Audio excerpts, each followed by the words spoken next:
Welcome back, kiddos. We are reviewing compound subjects, and this time diving into subject-verb agreement.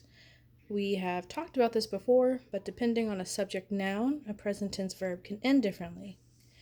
Looking at our two examples, the students type on their Chromebooks and a student types on their Chromebook, you'll notice that the verbs are different depending on if we are talking about one student or multiple students. Now, normally, a singular noun, meaning we're only talking about one thing, or one person, place, etc., it makes our verb end in s, es, or ies, depending. And then, if we are talking about a plural noun, or something that has more than one, it does not change the verb.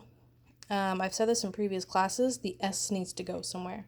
So if you have plural, you normally end in an s, so your verb doesn't have to. The singular noun, you don't have an S, so you probably stick that S on the verb. Now with compound subjects, meaning the subject has two or more subjects joined together by an and or an or, many would assume the present tense verb wouldn't change, but sadly not always. It depends on what conjunction you use. So if you have a compound subject ending with and, the and is signaling that those two nouns are together, and that means they are plural and they won't change the verb's ending. So our two examples, Mohammed and Simone work on their AOWs. That and signals that Mohammed and Simone are being referred to together, and so they are a plural and they work on their AOWs. We don't add an S, ES, or IES to the verb. Same with the second example, Karen and Jocelyn finish their homework. Since we have that and, it signifies that Karen and Jocelyn are being referred to together, meaning they are plural, and that also means our verb does not need an extra S, ES, or IES at the end. Now, when your compound subject ends in or, the or is not signaling them being together. Instead, the or is signaling that there is an option between the two, and the nouns may not be together. So when we see this happening, the verb is affected by the noun closest to the verb. So these are our three examples. We have Serenity or Dyshavia locks the door. So we look at the noun closest to the verb, which is Dyshavia. We only have one of those, so we need to add an S to our verb. Dyshavia locks the door. We can check this by pretending Serenity and or are not there. Same with our second example.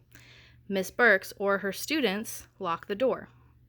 Since students is closest to the verb, we look at it, notice that it's plural, so that means our verb does not need an S, ES, or IES at the end.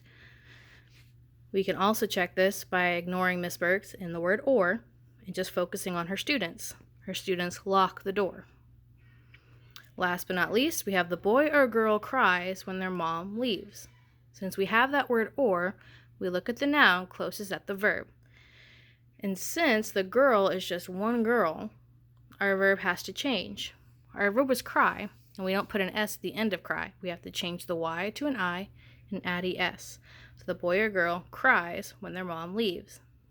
So, as you are working on the IXL, EE3, and 7th grade skills, notice what is combining the two subjects. Is it and or? If you have and, you have a plural subject and need to treat the verb accordingly. But if you see an or between the two subjects, you need to follow this rule and change the verb based on the noun closest to it. If you have any questions, feel free to email me or get to my Google Hangout.